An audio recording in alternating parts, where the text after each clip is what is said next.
Wondery Plus subscribers can listen to Crime and Sports early and ad-free right now. Join Wondery Plus in the Wondery app or on Apple Podcasts. In the depths of an Atlanta forest, a clash between activists and authorities ends in tragedy. I'm Matthew Scher, and on my new podcast, We Came to the Forest, we expose the hidden truths behind a shootout that left one activist dead and countless lives forever changed. Binge all episodes of We Came to the Forest ad-free on Wondery Plus.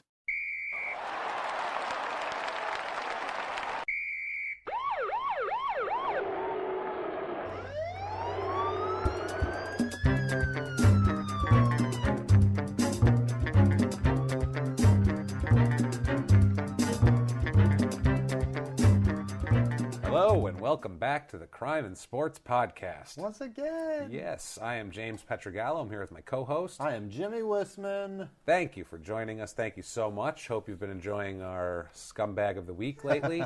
Hope Chad Curtis was a blast for you. But this week, we are moving on. Yes. To a bigger scumbag. Figuratively. So fun. And literally, because he's enormous. He is giant. We are moving on to Jayson Williams. Yes. Let's just get right off the bat. There's like 5 Jayson Williams. This is not the little white Jayson Williams that like does behind. Not white chocolate. No. Not the guy that does behind the back passes on YouTube all the time. Fuck the Kings. Yeah, no, not that guy. There's another Jay Williams. Not him either. It's not him. No. This is strike 2. I don't have his social security number.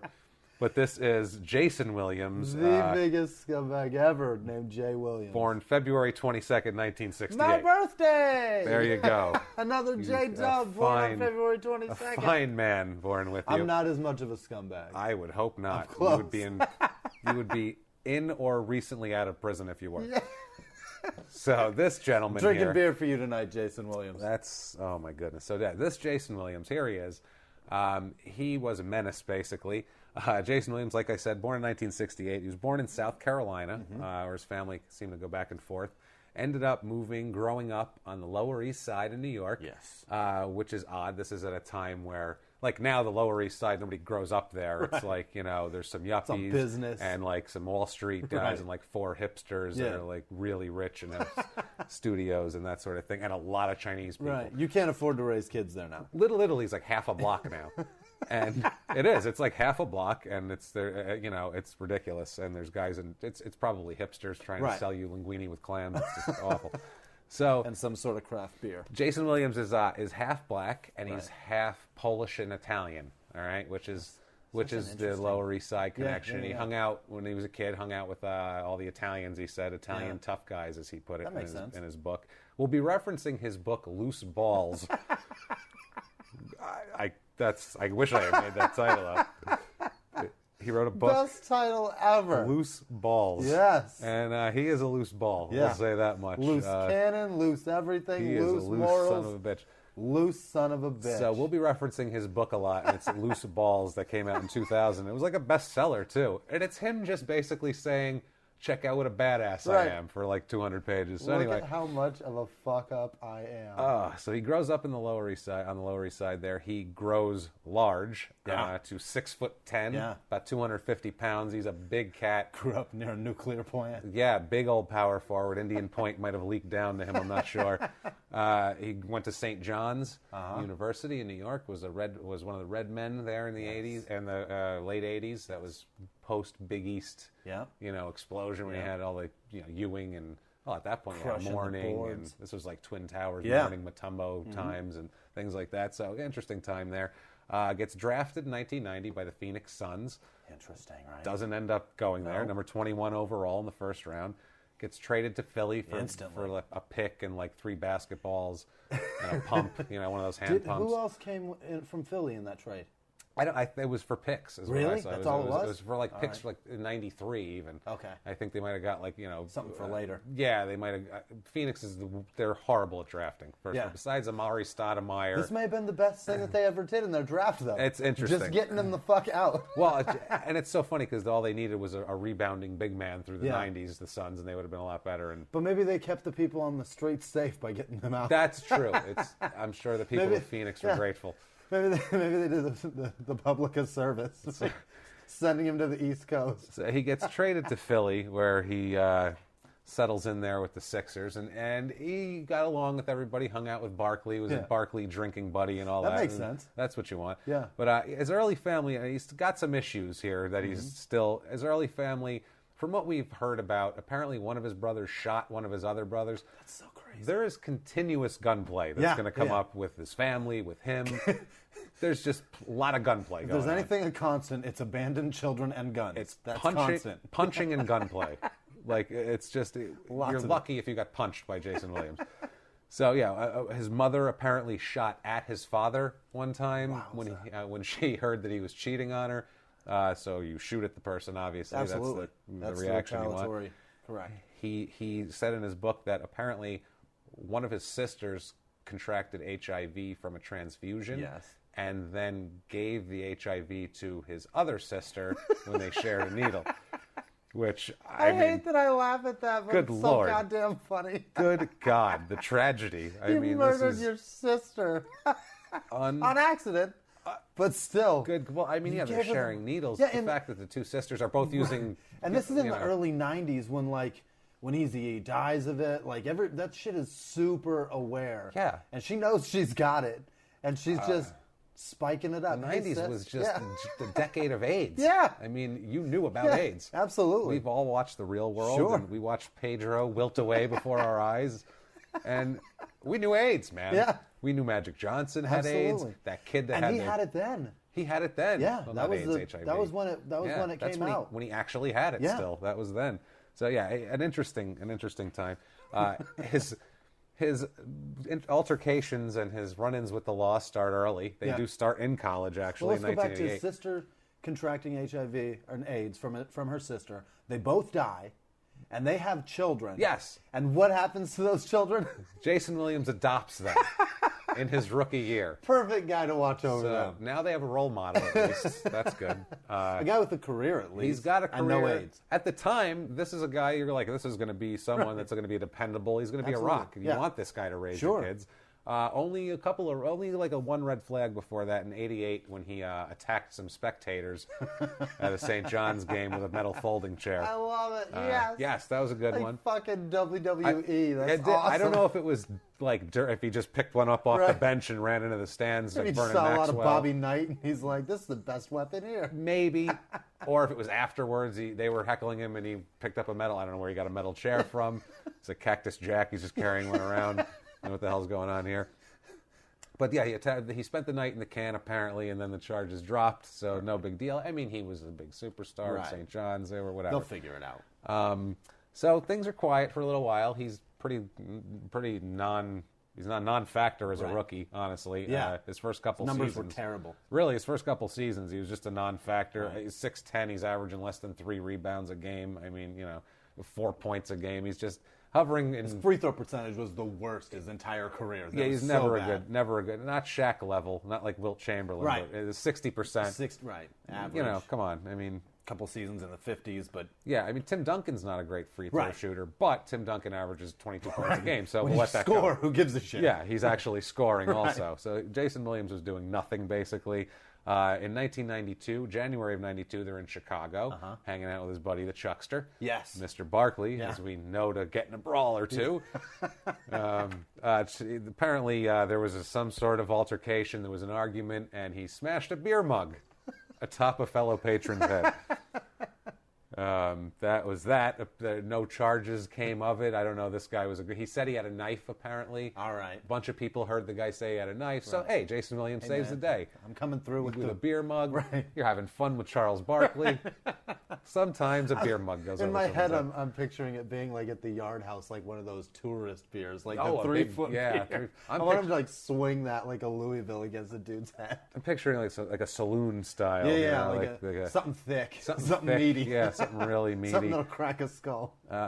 That was not the first. That's only the first time in '92 that trouble happens here. I'll bet that knife never materialized either. I doubt it.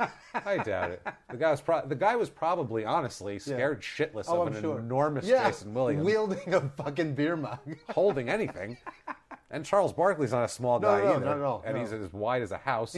So I mean, these two together, he was probably scared. And he was probably like, "Hey man, I got a knife," like trying to get. And the guy was like, "Oh yeah." That's a good point. and then smash over the head with a beer mug. You end up. So that's possible. Then 6 months later, the pattern starts to emerge a little more. He beats up 2 men in a bar.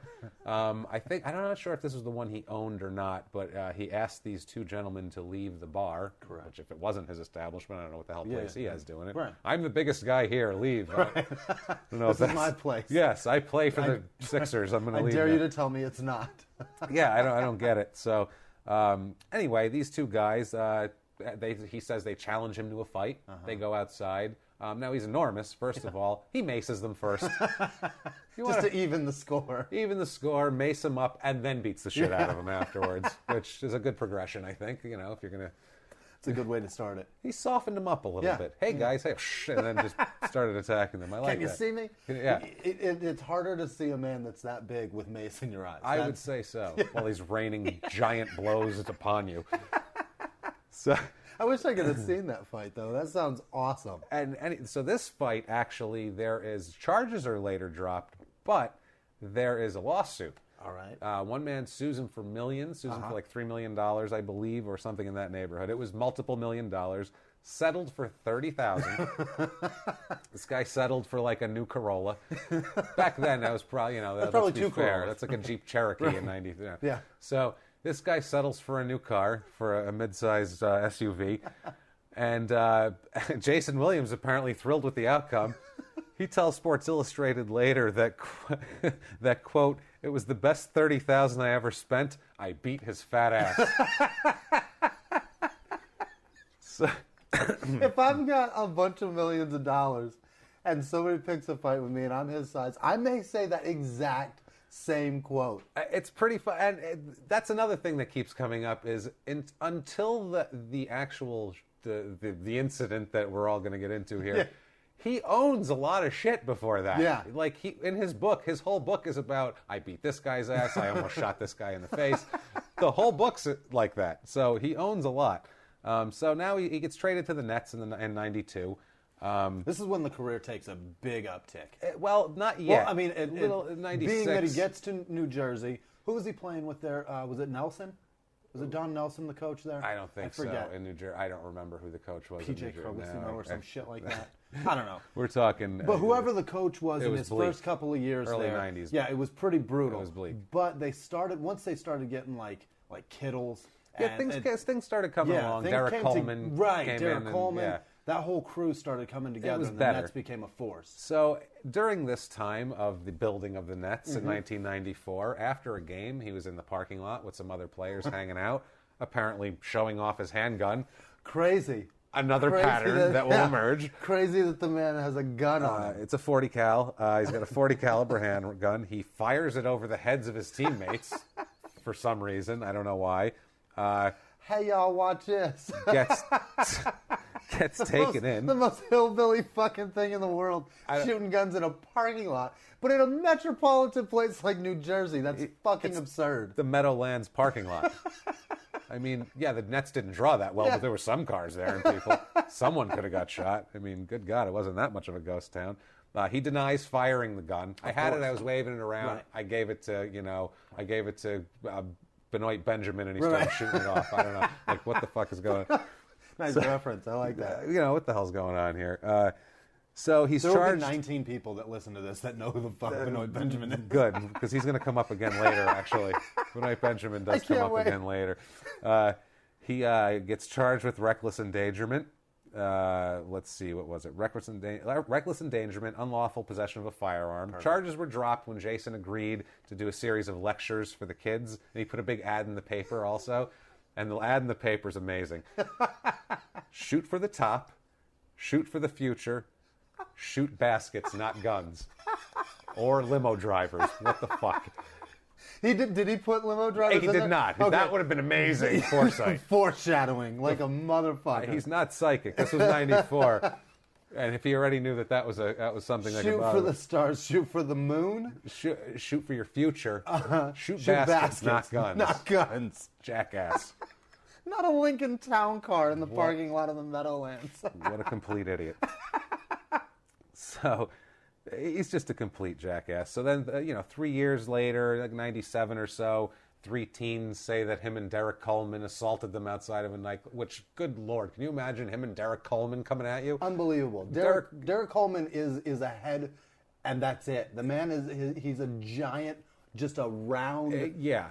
His eyes are like swollen shut because he's so big. If you don't know who he is, Derek Coleman is like 6'11", and he looks like late career George Foreman if you just made him 6'11". That's what he looks like. He's a bald head, giant face. He's enormous. He looks like if you pulled his arms, like he would be like that Stretch Armstrong. Yeah. He would just keep moving in any direction. I don't enormous. know. I don't know if this actually happened, and no charges were filed, but that seems like to be another thing here. It's probably legit. Continues to be crazy, like Rick Barry at one point, who's an NBA legend and a Hall of Famer. If you don't know who he is, he's the guy that came up with shooting the free throws underhand, and he was a good free throw. He was like a 90% free throw shooter like that. But called Jayson Williams a part-time player, full-time party animal in an article.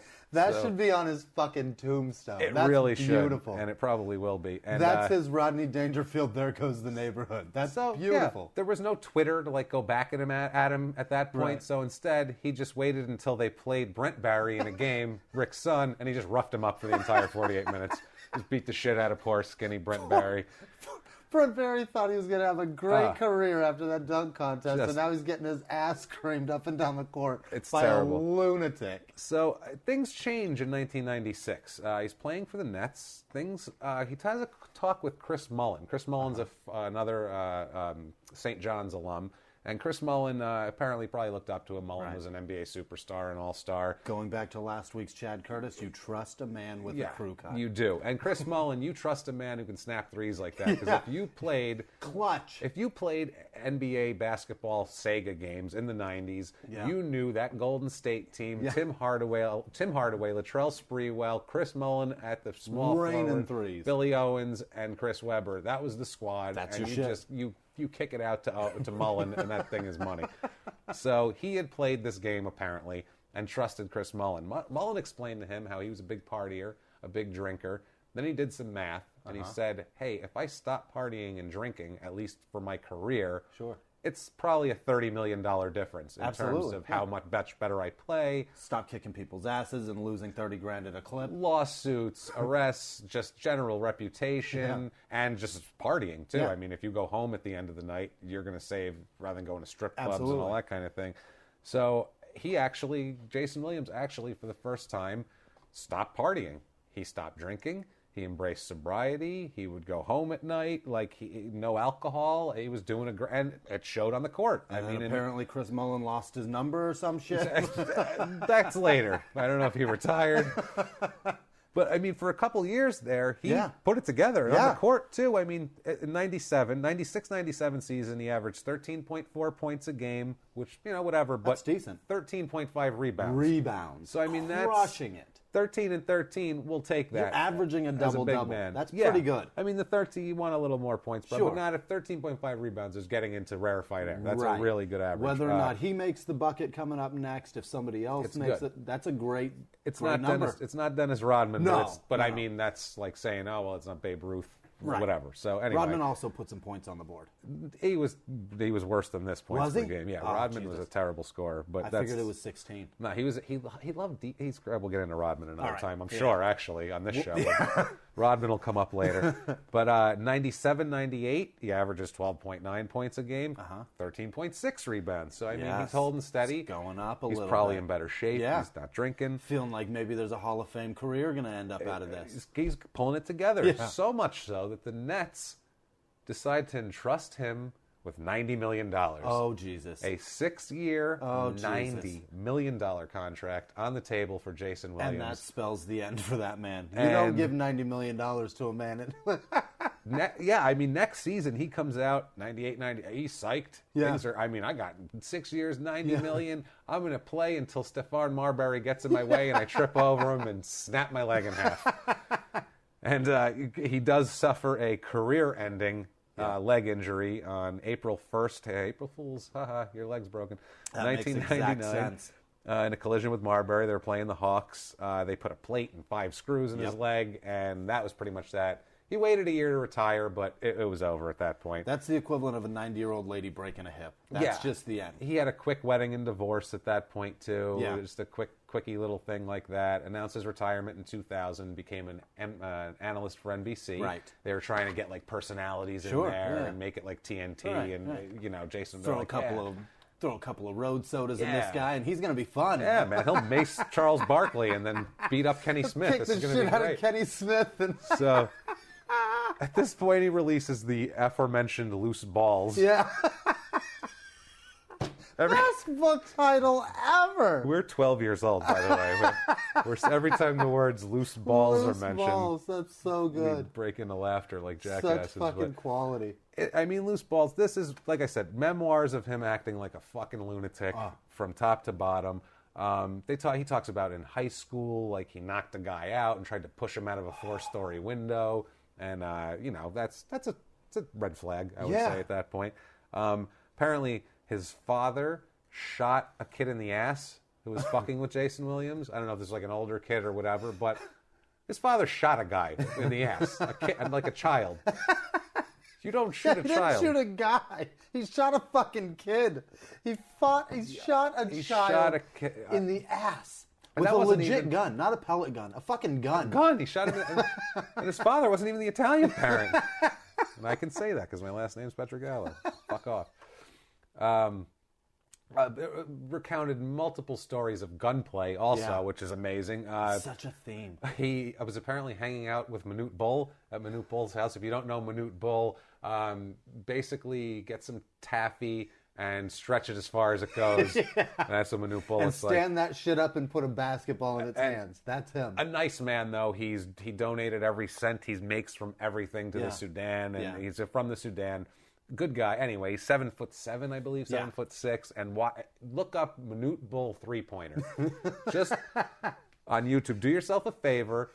Just look at a 7'6" man. He looks like the guy from Street Fighter that like stretches out. That's Manute Bull on watch him shoot a 3-pointer.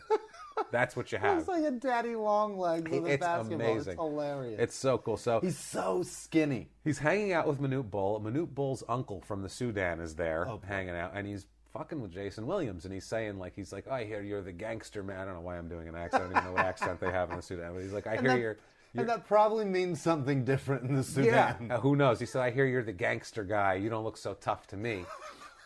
And I guess he showed him like a necklace where he had like turtle heads on it and shit. I don't know if that was his way of being like, I'll rip a turtle head off and wear it as a necklace. I'm a lunatic. You don't want to fuck with me.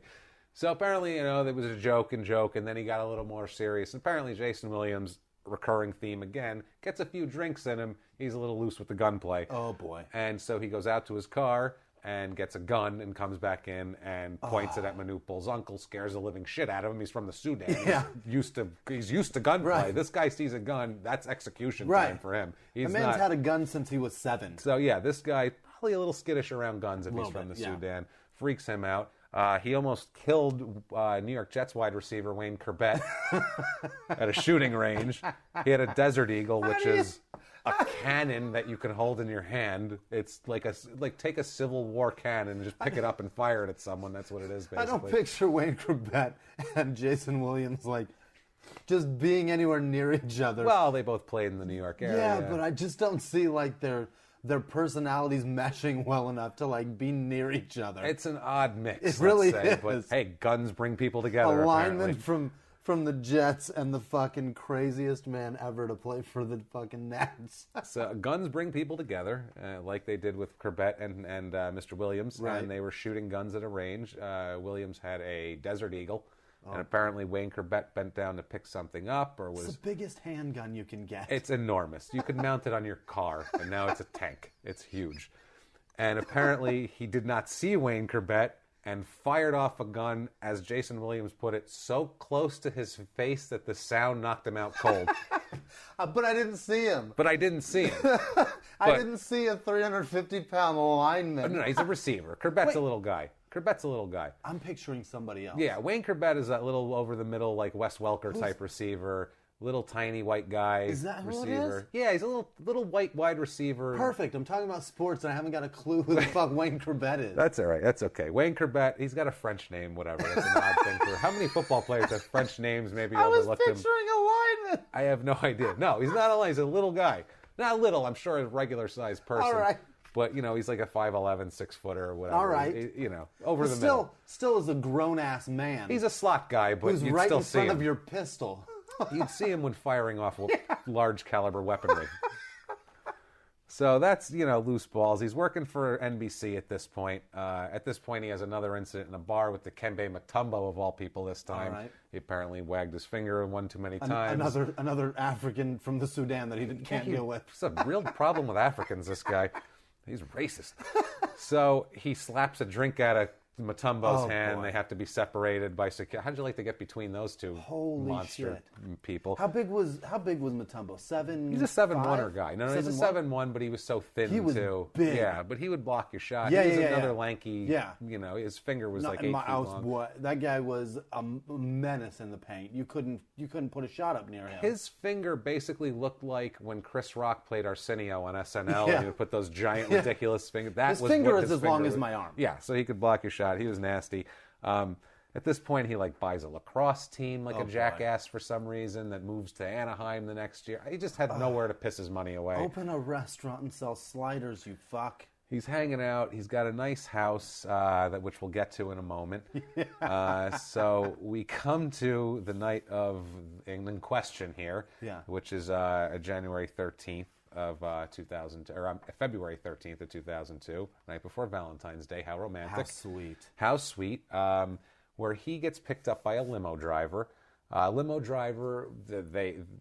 was excited to get the job. Of course, Gus Christoff. This guy's got $90 million. Gus Christoff, he's a sports fan too. He knows who Jayson Williams is. Plus, he knows this guy's he's a recovering addict. This was a guy that was in and out of prison until he was 47, in and out of jail. Lots of drug problems. And now he was clean for 7-8 years, was in recovery, was a counselor at the Freedom House, which is a drug rehabilitation center or whatever. So, he was doing well for himself, really trying hard. Scores a job with a guy with $90 million, figures guaranteed payday. This guy's got the money. I drive him around, and I've got a good life. Yeah, he apparently was, making $65 an hour plus tip for this type of thing because it was a long. He had to go to Bethlehem, Pennselsvania, to Lehigh University to pick up the Harlem Globetrotters, who were playing a charity game there that night. Jayson Williams wanted to take the Globetrotters and a bunch of his friends out to dinner. So he sends the limo. I think it was actually a van though, like a limo van. Sends them to get the Globetrotters with a few of his friends at Lehigh University. This poor guy, Gus Christoff, he dropped out in the 6th grade. This guy. So if you drop out in this guy didn't have a chance. That's not on the no. That's not on the kid. Yeah, this is a guy down on his luck who didn't. He had no preparation for life. Your parents have to be on top of you enough at least to make sure that you stay in school beyond 6th grade. Absolutely. Make it past middle school and then you're on your own or whatever. But 6th grade, good God. Driving for Jayson Williams is the best job he ever had. He was very addicted by the age of 16. He had huge addiction issues. Like I said, in and out of jail. Just known as a great guy. Everybody loved this guy. Known as a super generous guy. Give you the shirt off his back. Yeah. Like a counselor, would bring people presents and candy and things like that. Just beloved, like a beloved guy in the community. And plus, I think people root for an underdog, and this guy was an underdog. Absolutely, and he was making it. You know what I mean? So anyway, they end up going back to pick up the Globetrotters and Benoit Benjamin. This is where Benoit Benjamin comes into play. He was involved in this, and Chris Morris, who was another old teammate, and then a couple of his friends. A guy named Curly Johnson, a guy named Paul Gaffney. Jayson was going to drive his own car. He had a couple of his buddies with him that were like old friends. A guy named Kent Kaluko, who will come in a lot later on. He was an ex-New Jersey high school basketball prep star. And a John Gordnick, who's a middle school basketball coach, which I don't know what the hell he's doing hanging out with this guy, but whatever. That's fine. Strange. He's there. So anyway, they drive back to Jayson's house. And the level of mansion cannot be overstated here. It's enormous. This is ridiculous Beverly Hillbilly shit. It's ridiculous, this house. Carolina Hillbillies. It's silly. It's 130 acres. He's got a billiards room, an indoor basketball court. 130 acres in the New Jersey woods. Okay? Wow. Yeah, I mean, he said he bought that much because he thought that he needs to go wild sometimes, and literally he said he wanted to give himself some buffer space area. That was a place he could go wild. So that the bullets can slow down. And he did, because in addition to the billiards room, basketball court, indoor and an outdoor pool, and all this, he had 2 par 3 golf courses, a duck pond. The house itself was 31,000 square feet. Unbelievable. 3,000 square feet's a big house. That's a lot. 31,000 square feet is a neighborhood. Yeah. It's a neighborhood, basically. So, I mean, he could have had like 4 families living in there he didn't even fucking know about. Never see them, yeah. Never would have saw these people. He had riding stables. Riding stables? What are you fucking kidding me? Man can't get You're on a from horse. Manhattan. Yeah. You're 6'10". You got. What are you, riding horses You around? gotta buy a giraffe to ride. What are you, Jesus, a little girl? Is there a pony in there for you, Jason? So anyway, he's got a duck pond. He's got an ATV track. He has a pasture. This is the most ridiculous. This is like wearing like a hubris hat right here. This is what this is. He had a pasture with a big gate that led to his prized cattle with on a big wrought iron, like it's Texas. Yeah. With a big JW on it. Circle J Dub Ranch. Think about that. Jesus Christ. That wasn't just there. He had to he call had a wrought iron guy. Somebody had to weld that shit. And he was like, I need a big, no, it's got to be fucking big. They came out and measured. He's like, I want the JW, not that font, that font. He thought about this. Yeah. This was a fucking thing that he did. It was time spent. Lunatic. Yeah. So anyway, this guy, they all go back to the house. Gus, like I said, Gus Christofi, the limo driver, was a really likable guy, and apparently the Globetrotters and the guys in the van took to him, and they invited him in the house with them. And also, too, they also invited him out to the dinner they went to before they went to the house. And he didn't eat dinner. He sat around drinking coffee off to the side, but they wanted him to come in and not sit in the car and wait. It's February in New Jersey, so it's probably cold out there.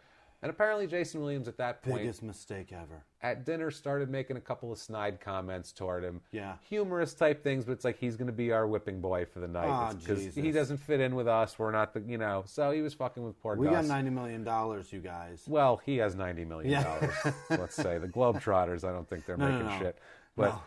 So anyway, they get back to the house after all this. They go to the Mountain View Chalet in Asbury. They go back to Jason's house. They have him come inside. Kaluko invites him in, actually. It ended up being Kaluko. As they're walking around, Jason has to show off the house to everybody. Which, why else would you buy this insanity? Because you wanted to show everybody. Well, you need a tour guide. Well, apparently the Globetrotters that night didn't want to go back to his house. They were like, no, we're tired. He was like, no, you're coming with me. I'll get you a ride home. I don't care. Yeah. I'm showing you my shit it's insane. You're going to look at my cattle. Somebody's got to see this shit. Someone's going to look at my fucking cattle. I need you guys to stock the fucking barn. Who wants to ride an ATV? Somebody throw some hay. Jesus Christ. Anybody know anything about barns? I got a shitload of bales of hay. Somebody's got to feed these fucking bulls. So apparently they're walking around. He's showing them the tour. Guys start breaking off here and there. There's people hanging out in different rooms. The place is enormous. You're going to lose some people. Tour continues into the bedroom. Gus is there, of course, the limo driver. 3 of the Globetrotters. And Kaluko's in the doorway also watching this. Apparently, Jason opens up a gun case. Uh-oh. Big, giant gun case. Uh-oh. That's when the trouble starts. Opens up the gun case. Now, it's known, Gus is known to all his friends to hate guns also, too. He's very uncomfortable. Didn't want, like when he was a kid, his father tried to take him hunting and he wasn't interested. The guy has a 6th grade education. He can't operate a gun. He's a little skittish around the guns. Sure. Just like Manupal's uncle. But he's not from the Sudan. He's from Paterson, New Jersey. But that's okay. So anyway, Jason opens up the gun case. He takes out a 12-gauge Browning, probably an expensive shotgun, I assume, from Jayson Williams. $400. So he opens it up, doesn't check the cartridge well, apparently, doesn't have any sort of safety on or anything, flips it back closed. When he flips it back closed, it goes off into Mr. Christofi's chest, rips him apart, obviously. It's a close-range shotgun. Shot from 10 feet away, minimum. He goes down, bleeds out pretty much immediately. Right now. I mean, he's done. He's done. Now, at this point, what do you do? Call the police. You shoot a limo driver. Yeah. You have a dead guy bleeding out in your bedroom. Yeah. You call the fucking cops. Now. And you go, holy shit. Yeah. I was fucking Whoops-a-daisy. around. Whoops-a-daisy, shot a guy. Now, I don't know if maybe it's his history of gunplay and violence where he went, oh, fuck, what do I do? Or if it's, like I said, this giant hubris cowboy hat that he's wearing, where he's like, instead of doing that, he says, let's pretend it's a suicide. Because that's what limo drivers do. They come over to your house and they blow their fucking brains Curly out. Meadowlark, come in here. We got to pose this. He didn't even get paid yet. I mean, he's not shooting himself. So anyway, this guy, they wiped the gun down for Prince. They wiped the gun down for Prince. They put the gun into Gus Christophe's hand. They put it in his hand. They put his finger around it, try to get fingerprints on it. I mean, they're like, how do you... It's spray. Obviously, how do you get that shot into your chest, though, with that kind of shotgun? Never seen an episode of anything. He's never seen CSI. No, he knows Clearly nothing. Doesn't watch Dateline. He knows nothing about Just call forensics. the police and say, whoops-a-daisy.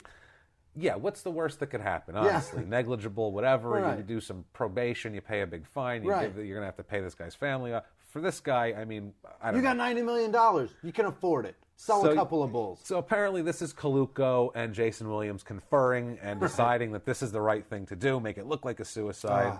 Coluco tells all the others, the Globetrotters and whoever else was around. It woke up Jayson Williams' half-brother who was living there. I don't know if he was the one who shot the other one when he was a kid or what the fuck happened there. Woke him up, who was staying with at his house. Everyone was told to lie. 30,000 square feet doesn't dissipate a 12-gauge shotgun shell. No. Everybody's going to hear it. Everyone hears that shit. It's going to be loud. Because something tells me that place is echoey. Yeah. Very echoey. High something ceilings. Tells me it gets louder as it goes down the hall. He's 6'10". Dude has high ceilings. So anyway, he gives his clothes to Gordnick, the middle school basketball coach, tells him destroy this shit before the cops get here. Because he was going to call the police and say he wasn't going to hide the body in the woods. He was going to say the guy shot himself. Sure. So then he goes and jumps in the pool to wipe off any possible blood. Chlorine will do it. Or I guess, chlorine will do it. I don't know if that'll get the powder off your hands too. But gunshot residue. Can't fucking hurt, I assume, chlorine. So he goes in the pool. He's really, trying to get out of this. Cops come. They arrest him, obviously, because they can tell the guy didn't shoot himself. Sure. And why else would you stage a suicide unless you fucking killed the guy? That's insane. Only a stupid, crazy person would do that.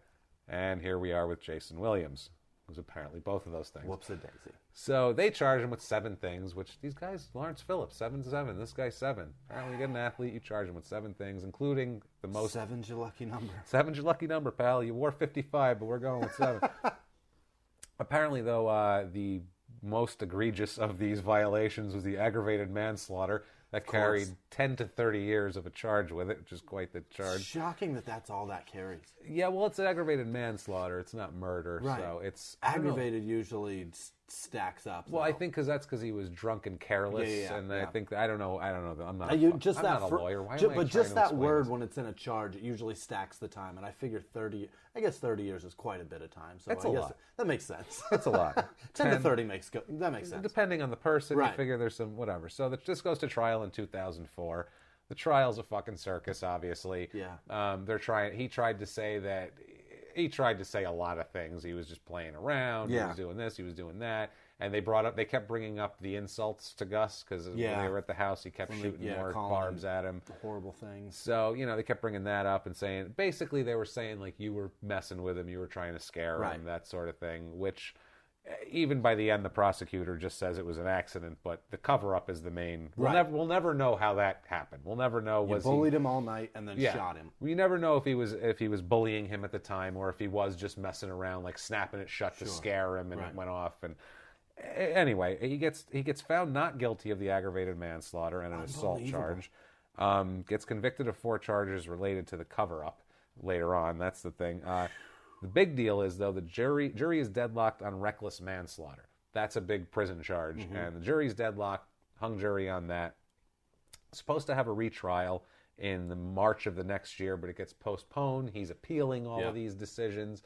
While that's going on, the appeals process happens. A big thing comes up where one of the investigators, it gets found out by one of the prosecutors that one of the investigators used a racial slur to describe Jayson Williams during the investigation. So he, knowing this information, had to bring it out so he didn't end up with a Mark Furman moment of getting surprised at trial with it. So they dropped that charge. So no, they don't drop it, but it's getting really difficult. Jayson Williams is saying he's going to take it to the Supreme Court, and his wife is talking all sorts of shit. Yeah. He had gotten remarried, by the way, and there was 3 of those. he's married to a woman named Tanya at this point. Is that the one he proposed to at a halftime basketball No, game? no, that was in '96. They never got married. Those Okay, two. good. No, he proposed Jesus at halftime. Yeah, at halftime, fucking like a jackass. cheesy douche. He's a douchebag for that. So this happens. So Jayson Williams, they're trying to get the retrial going for the main charge. He's got these other charges hanging over him. He's going to do time eventually. Absolutely. He's delaying it as long as humanly possible, like a normal man would. He also ends up paying a large chunk of money to Gus Christophe's family. I believe $3 million. I think he ended up paying them, which they deserved it. Absolutely. For Christ's sake, he shot them, and he shot the. He's always said he's sorry for doing it. He's always said but I'm sure now he has later. You lose $3 million, you're pretty sorry. Yeah, that was I think they settled for $3 million too. I think it was just like, I'll just give you $3 million. Lawsuit. Let's not get into this anymore. So yeah, this was all too. There was a change of jurisdiction to the area of the shooting. There was a lot of different things going on here with the court process to kick it along. In 2005, after this is going on, he says, "Well, things are going so well for me. I'm."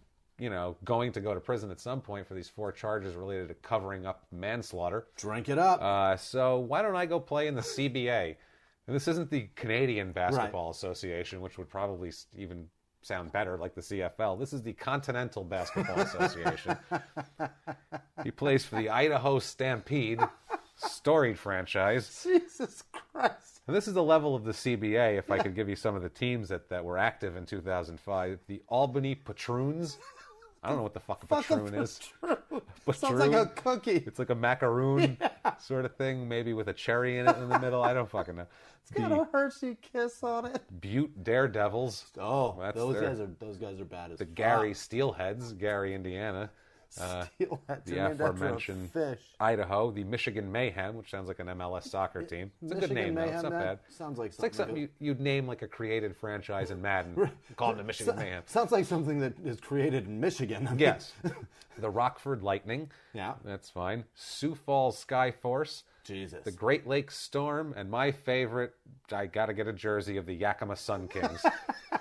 The Yakima Sun Kings. The Yakima. So that's the level of basketball. That doesn't last long. The one. What, the Butte Daredevils? Right after that, sounded like they fucking went to an elementary school and were like, name this team. And a fucking kid that doesn't even get boners yet picked it. That's enough time to spend on the CBA because the Lightning. Anyway, most of these teams, including the Idaho Stampede, ended up folding into the NBA D-League, the developmental league now. So that's like a minor league franchise. I don't know what the hell Jayson Williams is buying. He's got $90 million minus 3. Right. He's got, minus whatever it takes to buy a fucking small city in Delaware. Yeah, he's got a handful of screws and a plate in his leg. What the hell's he doing out there? So apparently the ATV track didn't hold the same appeal it did before. 2009 comes around. He gets divorced from his wife Tanya there. And at the same time, this is 2009, things start going haywire for him. He gets divorced from his wife. His father dies, who he's very close to, because obviously he's close. The guy's shooting people in the ass who mess with him. He gets called, police get called in April of 2009. Yeah, police get called to a Manhattan hotel room for a drunk and suicidal Jayson Williams. And he's so drunk and so suicidal and out of control that they have to tase him. Oh, boy. So this big giant load I imagine goes it down. took more than one.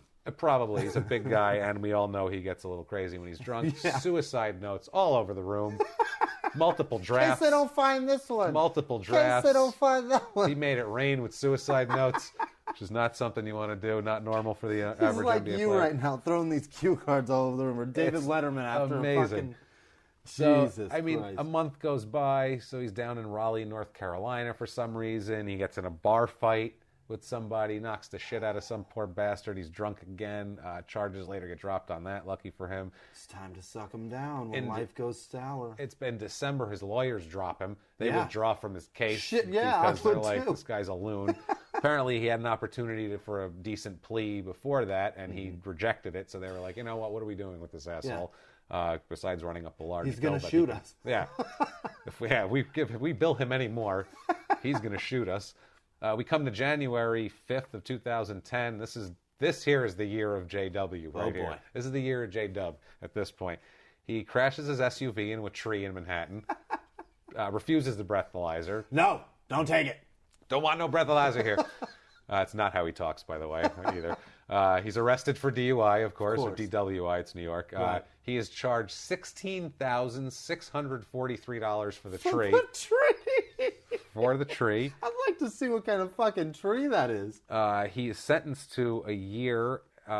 He's sentenced to a year in jail for this DUI that will be served after the sentence that he pleads for in his shooting trial. Jesus Christ. According to Jayson Williams at this point, he's just tired of it. Yeah. He's had a rough time. His dad's dead. His wife left him. He's DUI and he's trying to kill himself. He's writing suicide notes. Dead limo drivers in my bedroom. I've got a shit life now. He's got problems. Yeah. He says he wants to get it over with, and he just pleads. I think he just didn't want to go to jail for 30 years, so he's like, I am going to plead because I look like an asshole at this point, and judge is not going to be kind during sentencing. Not at all. So he makes a plea on the day after his birthday in 2010, February 23rd. Guilty plea, sentenced to 5 years, eligible. That's fucking hard to say. How drunk would he have been on his birthday? I'll bet fucking drank him down. He stunk like a fucking brewery when he came in the next day. I'm sure he slurred whatever that plea was. Yeah, so guilty. Oh, fucking go. So he's eligible for parole in 18 months, and then plus they tack on the extra year for the DUI. He pleads guilty to aggravated assault. I guess that's a compromise on reckless manslaughter. Right. It was $2 million he paid in 2003 for the wrongful death suit, which he had no fucking prayer of winning, so he just paid up. He goes to prison. In prison, I mean, the prisoners in there seem to like him. A lot of people like him. He's a likable guy when he's not shit-faced. He seems like he's the type of guy where he can't drink. No. He's a lunatic. You can't let this guy drink. He starts going batshit. When he's on the rails and on a path, he seems to have his life under control. Absolutely. And people in prison liked him. I guess he worked the suicide prevention hotline for a little while, and people seemed to like him and everything like that. He's released in April of 2012. Right. He gets out, and he starts doing interviews, and he says the hardest part of prison was claustrophobia. Well, no shit. You're huge. You're huge. You don't fit in anything. And you live in Disneyland, basically. So, yeah. You go from 30,000 square feet to fucking 60. He complained to 60 if you're lucky. This is what he said. God he said, damn it, here's that's something funny. he goes, man, they just locked the door behind you, man. You'd hear it slam and it'd just be all barred up and full of grime. He's talking about Rikers Island. Yeah. That's fucking jail. I've never been. That's exactly how I fucking pictured it. That's how I pictured it. He said the walls sweat. You had to poop in front of other gentlemen. Like, what the fuck are you talking about? How was the food, Jason? I imagine it was shit. How was the prize-winning cattle there? Did they have an ATV course? Track? Yeah, where was it? How were their fucking gates? Oh, my God. Jesus Christ. So then he's feeling sorry. Now he's really feeling... If you listen to him now, he's just a good guy. He's insane. He's lost his fucking mind. He gets released. He said, I never imagined... Never thought it would be it would be as difficult as it is. Drinking? Jesus. Come on, start over. Okay. I never imagined I'd make it more difficult than it has to be, but at certain times trying to save the world. Some days I just save the community. Some days I just have to wake up and save myself. Sometimes I just save this cell block. Jesus Christ. This is after he's out. Yeah, You're not fucking Batman, bro. Chill out. You're not even Daredevil. Shit. Relax. Just stop drinking and punching and shooting people. And stop running over trees and shit. That's all we have. We don't even want you to dunk anymore. No. Just don't shoot anybody for a minute. That's it. Don't buy a gun. Said the hardest thing was trying to find a place to live. His quote was that these people in these high-rises here, he's pointing to Manhattan and Jersey in this interview, he said, these people used to pay big money to watch me play. Now they don't want me living next door. Yes, because you fucking shoot You shoot people. your drivers, bro. You punch people Yeah. and shoot people and mace people and act like a And complete by the way, asshole all the they time. paid to see Kerry Kittles. Nobody ever bought a ticket because Jayson Williams was on the team. You just No. happened to be a piece that was helping him win. Good God, yeah, he Jesus. wasn't. So he's so, humble at this point that he writes a book called Humbled that came out last year. Is it about your driver, bro? Because that's who got humbled. Jesus I would Christ. say it's called Humbled, Letters from Prison. It's on Amazon in paperback and Kindle, and I would have loved more than anything to read this book for you guys and to, reiterate his insanity, but I'm not giving him $8 which is what the Kindle costs. He's just going to spend it on a 6-pack anyway. I'm not giving him a fucking dime, and I don't care what he has to say. There's a 4-minute trailer for it on YouTube that is amazing. I can't wait to watch that. Jayson Williams, Humbled. It's awesome. It's basically just like music in the background and how he's a good guy. Yeah. Amazing shit. So he apparently is so humble and he's doing so well for himself that a month ago... Time to celebrate. Time to celebrate. Let's get shit-faced and drive around upstate New York. So, January 26, 2016, he's arrested for DUI in upstate New York. Just a month ago. A month ago, he crashes into a telephone pole. If it's standing still, he will fucking hit it. He'll hit it. He'll shoot it. I assume the guy he maced was probably in a wheelchair. Standing still. Or held by another man. If you are around Jayson Williams, for Pete's sake, fucking move. Move. Just keep moving. Just keep moving. He might be a bad shot. Go to the left, go to the right, just move around. That's how Wayne Corbett survived. He's quick. He's good out of the slot. Zigzag. Fucking zigzag. Do a slap Run a fly post. pattern, slap post. That's it. Yes. That's it. That's the one. You got it. So they take him in. So he's a mess. He crashes his car. He's all cut up and scratched. They take him to the hospital, draws blood. Guess what? Intoxicated. He's drunk. Big shocker there. Luckily, he didn't have any guns on him, for the love of Christ. So he's arrested for DUI again, and now that's pending. And so there's going to be more on Jayson Williams. And we will update you on Jayson Williams as it comes through and as it comes down. Do yourself a favor and Google what Jayson Williams looked like in 1993, and then... find the mugshot of Jayson Williams from 2016. He looks like every guy that changes your trash can liner in your fucking cubicle. He looks like a Puerto Rican janitor. He doesn't even look like Jayson Williams. He doesn't. He looks terrible. He looks thin and bad.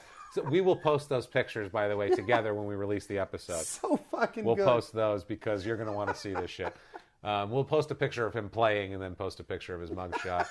And there's a plethora of mugshots here for him. So this is like a choice. Like, the lighting's better here. But, he has more cuts and scratches here. It's really going to be fun to pick out. Which one looks more like Olin Mills did it?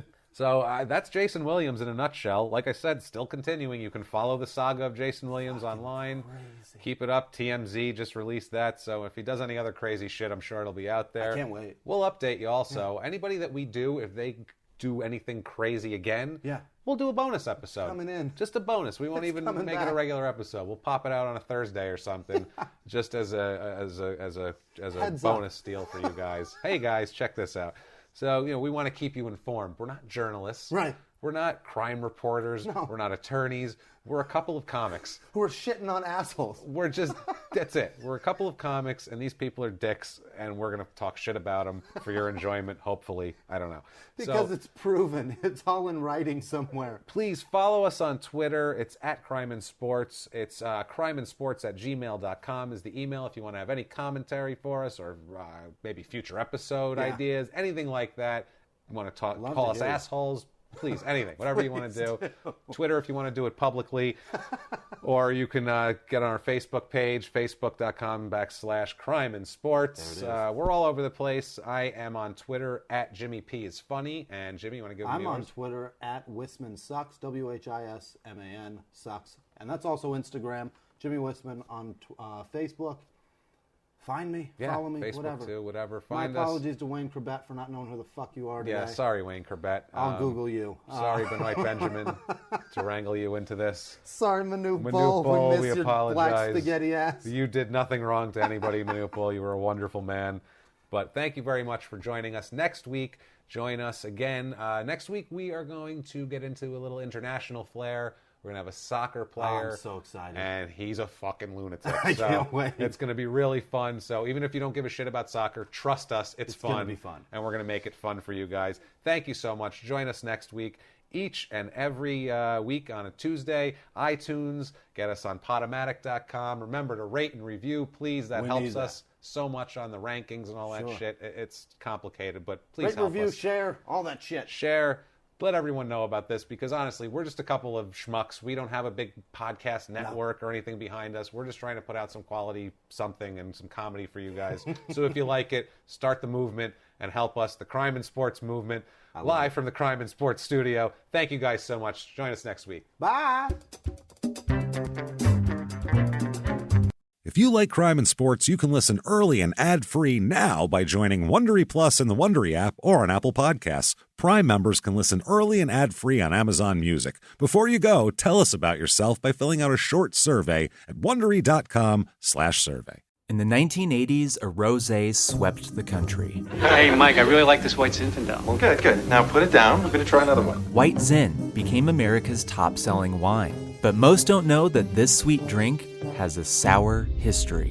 What began in 1986 with counterfeit bottles, a big fraud, a multi-million-dollar fraud, sent investigators chasing one of the most powerful families in the business, the Licciardis. But the closer the feds got to them, the more dangerous things became. It's a story of deceit. At the time, I was paranoid. Threats. You touch my kids, I will kill you. And murder. with a .22 caliber bullet to the head.